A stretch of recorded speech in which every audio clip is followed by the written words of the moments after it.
And that's where that video came from that you saw, which is, you know, for most of my own life sexually, I thought that I, as a woman, had to show up the way women did in porn, that my body needed to look that way, that I needed to make the same sounds, that I needed to always be desirable, always be fit, clean, manicured, made up, with cute outfits.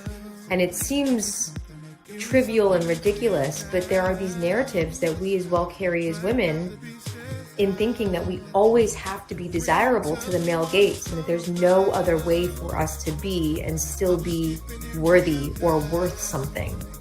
And so carrying a narrative like that causes us to show up in a very constricted way during sex. Because if I think I am out of line with the narrative or the idea that I have around how I think I should be or need to be desired by my male partners, and if I'm not showing up in alignment with that, then I lose presence. I'm in my head. I'm engaged in performance anxiety, just as men are. And it completely takes the presence out of sex. And in many ways, there's this limited range that we can be in during those kinds of sexual experiences. And it does not at all allow for the vast range of emotions that we have, for sex to be tender, for sex to be sweet, for sex to be emotional, for sex to be awkward, for sex to be something about self-discovery. It is not always the way it looks in porn. And in fact, more times than not, it is not that way. When it is, great, awesome. That can be a fun time too. And I think people are really under the impression that there isn't much outside of that, or the sort of vanilla routine that they have found themselves in. And there's so much more beyond that sex can bring us to. Yeah, I mean, porn can be very misguided. I mean, some of that stuff that they be doing, I'm like, this is just this is ridiculous. I mean, even if you're a guy and you try to be like a jackhammer, like, you're gonna burn out, bro. You can't. Yeah. Yeah. And the environment that we live, it doesn't support what you teach and what you talk about on your podcast. I think in this society that we live in order to, I guess, have like peace of mind or have a sense of self, you have to kind of detach, and you have to really go in the opposite direction of how everyone else is thinking and what everyone else is doing. And even that within itself can be a struggle, because you get ridiculed, you get shamed, you get your name called. So it's very difficult to be doing just simple things outside of the norm in this society. That's what I think. Yeah, I think we're at a very unique time in history right now, arguably one of the most interesting times to be alive, where more than ever before, there is a space and many platforms for us to do things differently. And I think it's conversations like this and the work that people like us are doing in the world that are really starting to open people's eyes to the fact that there are other ways outside of the conventional paradigm to operate. Yeah. So how did you get started? How did you get started? What inspired you to do the podcast? I've always enjoyed speaking. Okay. I love having conversations with people. I love asking meaningful questions. And I love being in conversations where everyone leaves feeling better than they did when they started. And if there were any intention for my podcast, it's to leave my guests feeling seen, heard, acknowledged, expressed, which is one of the cornerstones of my work, is self-expression, and to have conversations that leave a mark on the world, that leave a positive impact on the world, and that can help to normalize some of these topics that have otherwise been considered taboo. Sex, sexuality, relationships, communication. I really aim with the podcast to have conversations that people either aren't having or people aren't having enough of, and doing so in a way that feels casual and laid back, but that's Yo, what's going down? Back at you with another episode.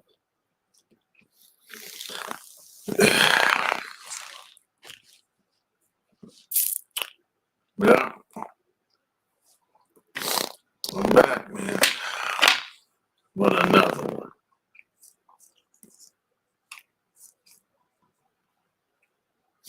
Oh, man.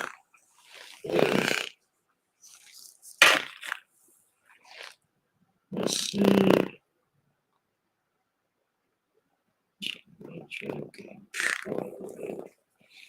Whatever.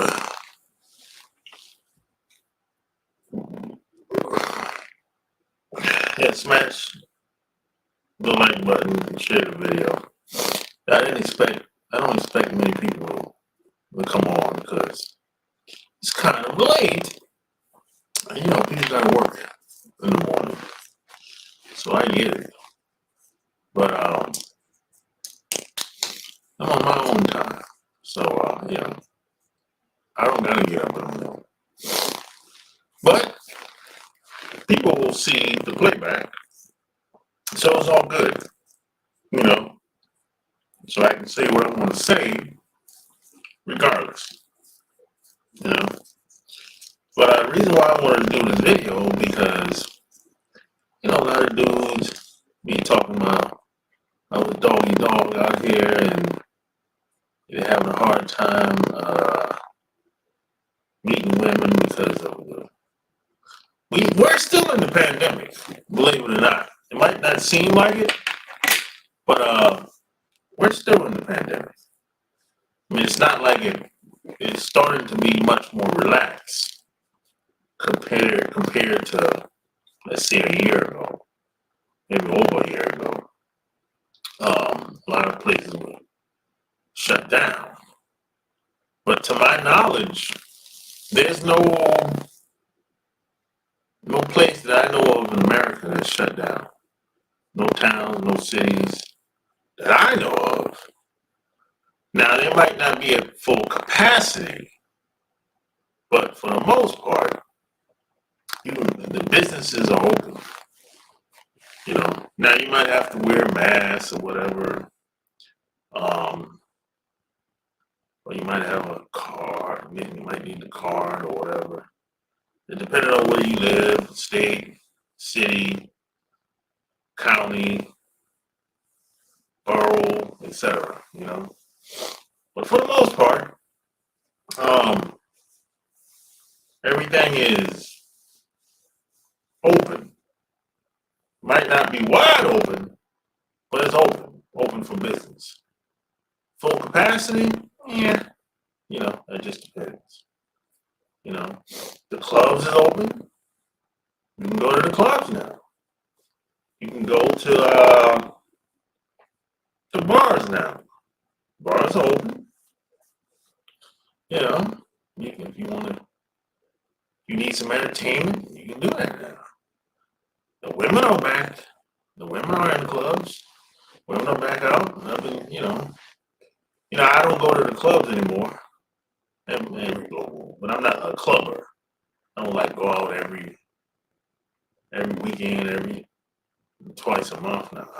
I'm not a clubber. I kind of gave that club life up. However, I do go every once in a while, and I hear people talk. So the women are back out in these streets. So hey, you can get out here and shake your suits off. Get suited and booted. Maybe you can catch something when you're out there. But just keep in mind, that shit is still out there. Hey, that shit is still out there. You better believe it. This is partly the main reason why I haven't really been in a large spaces with a lot of people yet, because that shit is still out there. I know, man, I know a lot of people in California that's caught that shit 2, 3, 4 times, and they got the shot. Some got the shot, some don't, and they still got that shit 2, 3, 4 times.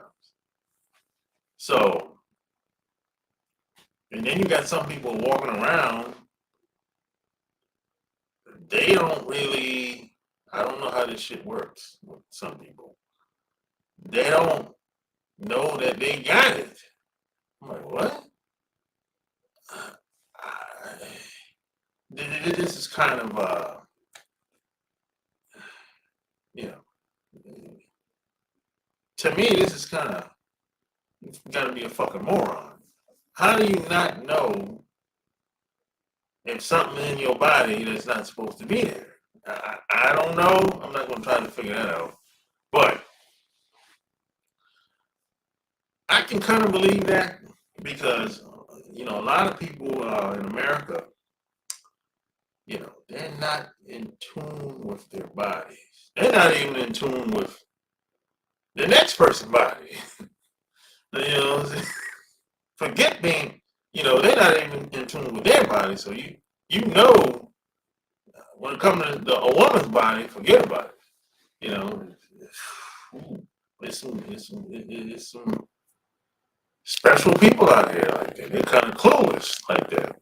So I can kind of see where people can have symptoms and still not pick up on it that, hey, maybe I should stay home. I'm not feeling so well. You know, I can kind of see how that can go. You know, how it could happen. You know, so that shit is out there. You know, and see, the fastest way to catch anything is touching, or you might touch something else that somebody else touched, and maybe that person that touched that door, maybe they had that shit. You just don't know. You know what I'm saying? And then you got masses of group of people in a small space or not so big space, you know. And then people, you know, people gonna have sex, you know, regardless. So you know you can get it if you exchange saliva. You know, that's kind of a given. You can get anything, damn near. And you know, if you have sex, you can get anything, damn near anything from anybody. If you have sex, you know, especially if you exchange the saliva, you know. So just be careful who you lay up with. I would say this is my thinking. You might not take on my way of thinking. You know, I think today is just take a little bit of time to get to know the person's lifestyle, how they live, you know, their past relationships, you know, maybe she's a renegade. You know, but if she's running through these streets, I don't know if I want to smash somebody like that today. You know, no, I think I'll fall back on that today. Now, back in the day, hey, it's a little different. But today, I think I'll fall back on that one. I don't care how she looks, by the way. But see, I don't want to get sick. You know, I don't get sick. I haven't been sick in like 25 years, over 20 years, easy. You know? But I actually know some people that have gotten sick, just like I said. And yeah, they told me their symptoms. And, they told me what they did to get rid of it. But it's not easy to get rid of. It takes time, and nobody can really help you get rid of that shit. By the way, you know, your body has to fight that shit off naturally.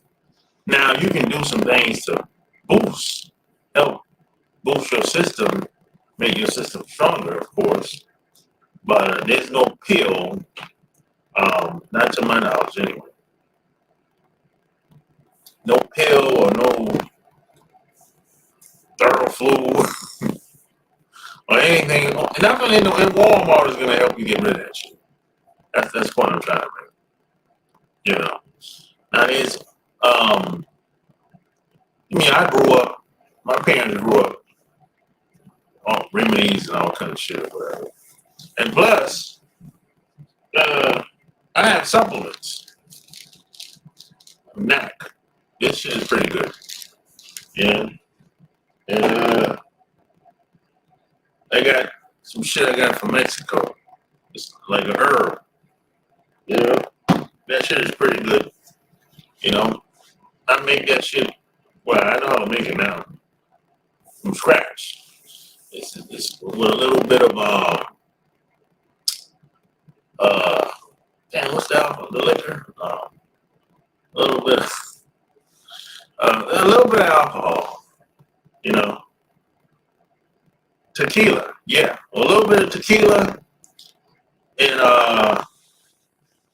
some other shit. I got the recipe. You know. So yeah, you gotta learn how to take care of yourself, man, out here. Nobody's gonna do that for you. You know? So socializing and meeting women comes along with it. You gotta watch who you hang around, who you lay up with, where you go, you know. So me personally, I haven't been to any big venues or no clubs, no conferences. I haven't been to none of that shit in like over 2 years now. You know. And I haven't a lot of people, including myself, I haven't went back to being as far as socializing before the pandemic. I haven't done it. Yet. I haven't went back to like meeting people like I normally would do or whatever. I mean, I'm not talking about. I'm talking about meeting new people, strangers. You know. Now the people that I've known for a long time, oh, that's different. Now I trust them. I know their lifestyle. I know how they get down. You know what I'm saying? So, that kind of goes without saying. I trust them. I've known them for 10, 20 years. Yeah. So I know they're going to be cautious. They're not going to be reckless like that because they're not living like that. They're not living that life. They're not running through the streets, you know, like that, like road runner. No, you know what I'm saying? And luckily, none of my close friends have gotten sick.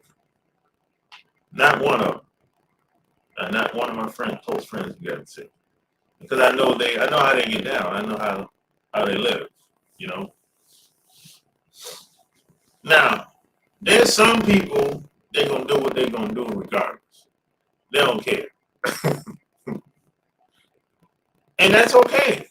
Everyone has to live their own life. I'm not going to be a part of what they got going on. Nah. You know what I'm saying? It's like I said, I don't want to get sick, regardless of what it is. You know, I just don't want to get sick. You know, I just don't.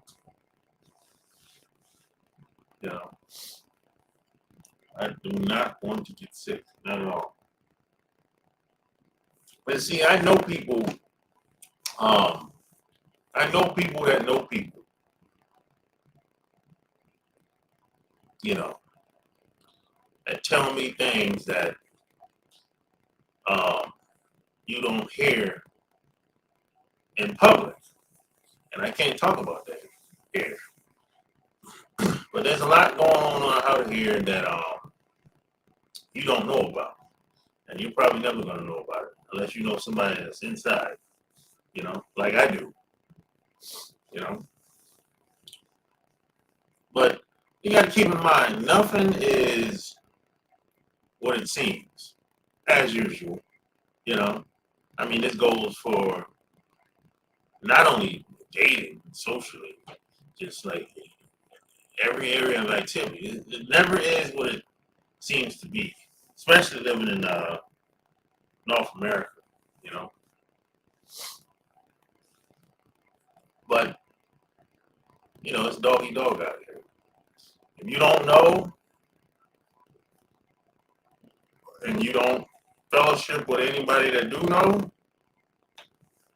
you probably be out here spinning your wheels out in the blind, because people tend not to tell you anything if you don't know, because they look at it like, oh, I have an advantage, or I want to keep the advantage. I want to keep the unfair advantage because it works for me. So the less you know, the better off I am. And a lot of people have that mentality, you know. This is why a lot of people will say, well, I'm a lonely drifter. I don't really rock with nobody like that. I'm a loner. Well, the problem with that is you're an easy target, And I've been that way for a long time. I've been a loner. I've been a person that, I don't have a lot of people around. And see, that makes me an easy target. That makes you weak. Because if you become a target, if somebody attacks you, you're on your own. That makes you weak. That makes you vulnerable. That's the problem with being the lonely drifter. Or keeping to yourself, like some people like to say. So, see, if you're a lonely drifter or a loner, you have to be, this is my opinion. Some people would say, some people would agree with this. You have to be highly intelligent. You have to be very sharp. You have to see it coming from a distance. You have to almost anticipate what people are going to do before they even do it, or before they even think about doing it. If you're going to live the life of being the lonely drifter,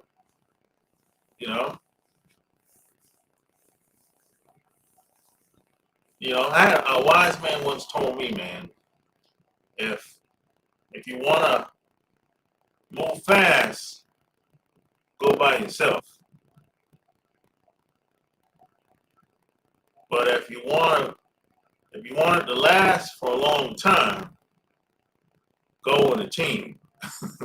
So that's basically how it is, That's basically how it is, man.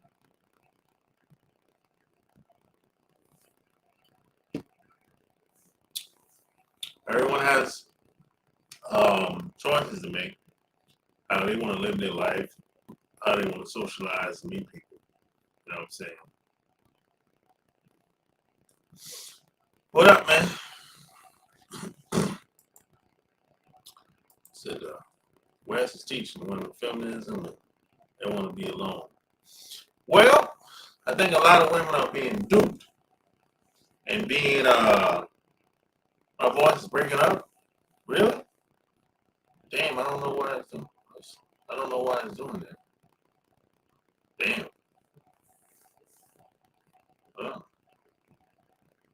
It's still breaking up. I don't know why it's doing that. If that's the case, let me see something. I don't see if let's see.